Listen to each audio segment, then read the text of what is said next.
Okay, we have known now for a long time that you cannot trust the mainstream media, or as I call them, the lamestream media.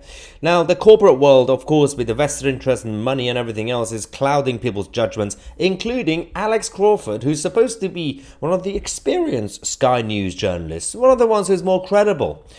She said this: the first group of Palestinian prisoners, women and children, will also be released from Israeli jails on Friday, today. Many have been incarcerated without charge or jailed for raising Palestinian flag or throwing stones at Israeli soldiers. Then we got fact checks by the community notes on Twitter, or X as you call it.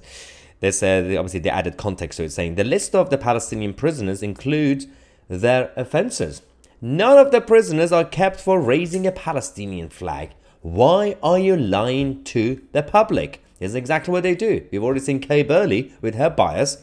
Chris Rose on X said Sky News special correspondent Alex Crawford receives a community note. I didn't know it was even possible for me to distrust parts of the UK media even more.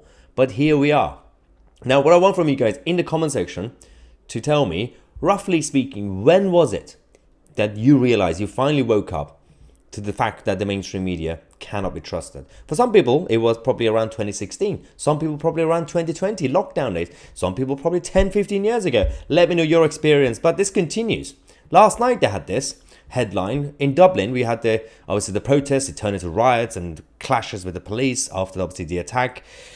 Initially, without knowing any evidence, they came and said, let's Sky News, far-right protests, right? Now, people said, if you oppose children getting targeted by enemies and extremists, apparently you're now far right. They also came and said they are far right, though they're hooligans, lunatic hooligans, who drive a far right ideology.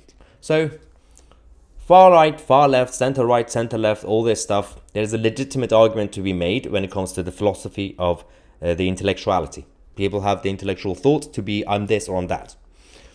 You can't be both. I mean, maybe you can. You can't call someone a lunatic hooligan, a football hooligan, who's basically they're implying that that person is not educated enough, right? This is what they're implying. That person is just an angry idiot. And then they also imply that they have the intellectual activity and they're involved philosophically. They are on the political spectrum.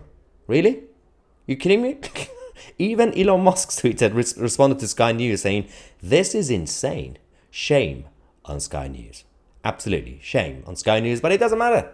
TV is dead because we are the media.